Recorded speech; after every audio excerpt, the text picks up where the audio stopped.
18-year-old hard-working twin boys selling noodle burgers। Kolkata के एक गरीब कॉलोनी में गंगुली और सतीबाई नाम के जोड़ा को रॉकी और जाकी नाम के 18 साल के जुड़वा बेटे थे।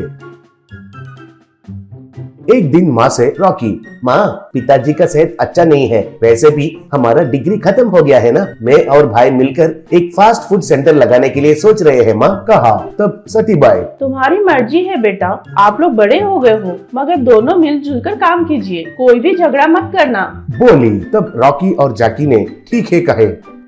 फिर बाद में दोनों मिलकर अच्छे से सोचकर गांव के बच्चों को आकर्षित करने के लिए नूडल्स बर्गर को शुरू किए। बर्गर्स के बीच में नूडल्स को डालकर उसमें क्रीम डालकर बच्चों को देने लगे। धीरे धीरे से बच्चों को बहुत पसंद आने की वजह से उनका व्यापार बहुत बढ़ गया। उसी गांव में कपिल नाम का एक आदमी रहता था। वो बहुत बड़ा नमूना था, वो बहुत बड़ा कवि है कहकर उनका कविताओं को जो भी दिखता है उनको सुनाकर, उनको सताकर उनसे पैसे पूछता रहता था। फिर एक दिन रॉकी के पास कपिल आया। फिर रॉकी से कपिल, अरे रॉकी, कल रात सपने में तुम्हारे बारे में एक अच्छा सा कविता आया था, बताओ क्या वो अच्छा है कि नहीं बताना है, कहा। तब रॉकी, नहीं कहने से भी तुम तो छोड़ने वाले तो नहीं, पहले बताओ फिर अच्छा है कि नहीं बाद में बताऊंगा, कहा। तब कपिल, रॉकी रॉकी रॉकी, तुम्हें देखकर याद आता है मेरा कुत्ता, लेकिन मेरी मिट्टी दिमाग को ये पता नहीं कि तुम जंगल का लोमड़ी हो। कैसा है, अच्छा है ना, कहा। तब रॉकी, क्या भाई असल में तुम राइटर ही हो ना, मेरे मजाक उड़ाकर अच्छा है कहकर मुझसे ही पूछते हो, फिर से मेरे शॉप में आकर ऐसा बकवास की पंचायत लगाया तो खूब मारूंगा, और वैसे भी मैं हमारा जॉकी जैसा सॉफ्ट आदमी नहीं हूँ, समझे, कहा।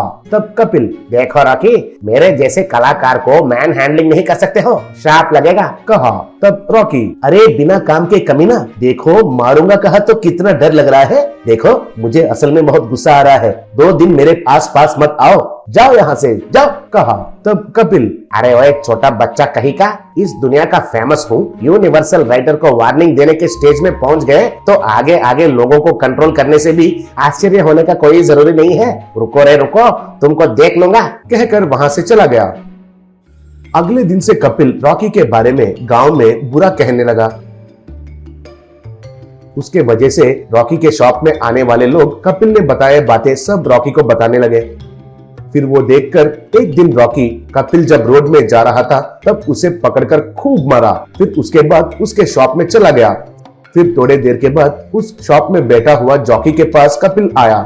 फिर जॉकी से कपिल, अरे जॉकी, तुम्हारा भाई रॉकी ने मुझे बहुत मारा रे, उसको उड़ा दूंगा कहो, उसको मेरे बैकग्राउंड पता नहीं है, मेरा वर्ल्ड फेमस वांटेड डॉन एक फ्रेंड है पता है, कहा। तब जॉकी, अरे मैं जॉकी नहीं हूँ, मैं रॉकी हूँ, हमारा भाई को डर लगेगा सोचकर उसे डराने के लिए आए हो क्या, रुको तुमको अभी बताता हूँ, कहकर जॉकी ने भी कपिल को खूब मारा। उसके वजह से कपिल वहां से भाग गया। उसके बाद कपिल जब भी गांव में कहां पर भी दिखाई दिया तो रॉकी और जॉकी किसी न किसी तरह उसको मारने लगे।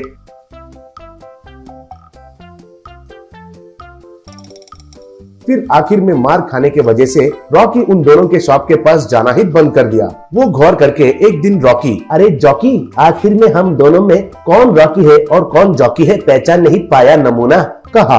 तब जॉकी, नहीं भैया, दोनों मिलकर मारे हैं ना, उसके वजह से पहचान नहीं पाया, उसके ऊपर बड़ा राइटर हूँ कहकर बिल्डअप भी देता है। कहकर दोनों हंसने लगे। वाराणसी का क्रिस्पी मूंग दाल पैकेट सेलर। वाराणसी में बड़े और छोटू नाम के 2 भाई रहते थे। दोनों की आपस में बनती नहीं थी।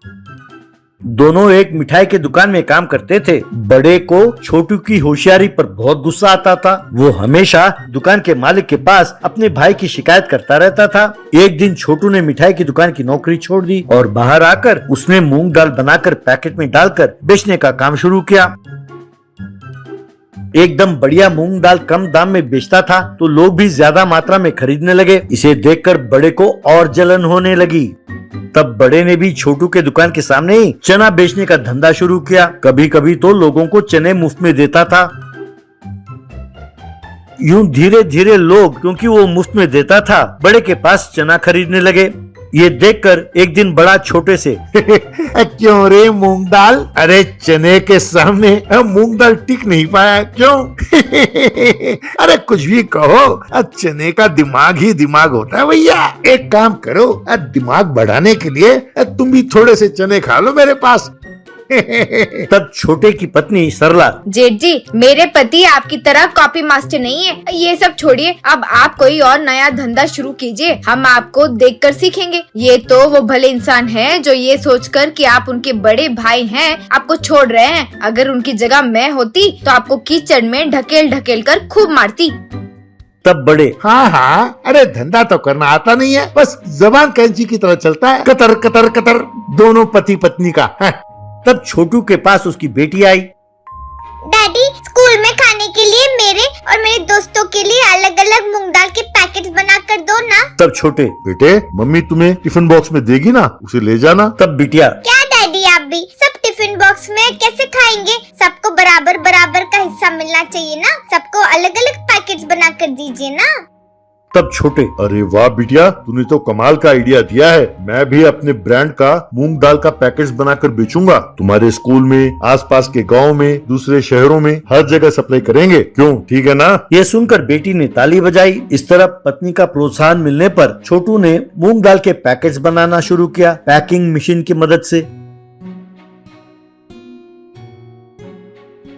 और आसपास के स्कूलों में, गांवों में, शहरों में उन पैकेटों को बेचने लगा। यूं धीरे धीरे उसका बिजनेस बढ़ता गया और उसकी दुकान भी बड़ी होती गई। इस तरह सब लोग आकर छोटू से मूंग दाल के पैकेट्स खरीद कर ले जाने लगे। ये देखकर बड़े अपने मन में, अरे छोटू, तुम्हारा दिमाग बड़े कैंची की तरह चलता रहता है, कोई नया तरीका ढूंढते रहते हो हमेशा। मैं तुम्हारी नकल करूंगा और तुम्हें मात देता रहूंगा। It's time for my punching brother. मैं भी तुम्हारी तरह बड़ा सा दुकान खोलूंगा, उसमें एसी लगवाऊंगा और उसमें मैं चने बेचूंगा। तू क्या करेगा बच्चू? अब तुम देखते जाओ। बाद में उसने अपने रिश्तेदारों से, जान पहचान वालों से पैसे उधार लिए और अपने दुकान को बढ़ा किया, उसमें एसी लगवाया और 2 लोगों को नौकरी पर रखा। उन दोनों के सामने बड़े बड़े डेक्ची भरकर चने रखे और उन्हें बेचने को कहा। यूं 2 महीने बीत गए। उसके पास काम करने वालों की तनख्वाह और दुकान के खर्च सब मिलाकर 4 लाख रुपए का उधार हो गया। तब कर्जदार आकर बड़े के घर पर धावा बोलने लगे। एक दिन बड़े की पत्नी ज्योति बड़े के दुकान के पास आई। वहाँ उसने 2 डेक्ची भरे चने देखे और वो हैरान रह गई। ज्योति अपने पति से, क्यों जी, 100 रुपए के चने बेचने के लिए 3 नौकर रखे हैं तुमने, ऊपर से इनके लिए एसी का कमरा। धत, शर्म नहीं आती तुम्हें? कहकर खूब गाली दी। लानत है, जब तुम ये कहते थे कि मैं अपने भाई से यूं आगे बढ़ूंगा, ऐसे करूंगा, वैसे करूंगा, तो मैंने सोचा शायद तुम्हारा दिमाग काम करने लगा है, इसीलिए मैंने तुम्हें कर्ज दिलाया था। यहाँ तक कि मैंने तो अपने गहने भी गिरवी रखे। मैं नहीं जानती कि तुम क्या करोगे। चुपचाप मेरे गहने और मेरे पैसे लौटा दो, वरना तुम जानते हो ना कि मैं क्या करूंगी। यूं इन दोनों की लड़ाई देखकर छोटू वहाँ पहुँचा और कहने लगा, भाभी जी, ओ भाभी जी, आप चिंता ना करो, भैया ने जो पैसे लगाए हैं ये बेकार नहीं जाएंगे। मैं तो शुरू से ही इसकी हरकतें देख रहा हूँ। भाई, इनके पैसों को यूं फिजूल खर्च नहीं होने दूंगा। मैं सोचता हूँ कि यहाँ एक मिठाई की दुकान खोल लूँ। वैसे भी भैया को मिठाई बेचने का तजुर्बा है और यहाँ आसपास कोई मिठाई की दुकान है भी नहीं, तो मिठाई की दुकान यहाँ पर बहुत बढ़िया चलेगी। ये बात सुनकर बड़े की पत्नी ज्योति ठीक है कहकर मान गई। बड़े ने छोटू को थैंक्स कहा। इस तरह बड़े ने अपनी दुकान को मिठाई की दुकान में बदल डाला और छोटू की मूंग दाल की बिजनेस खूब चलने लगी।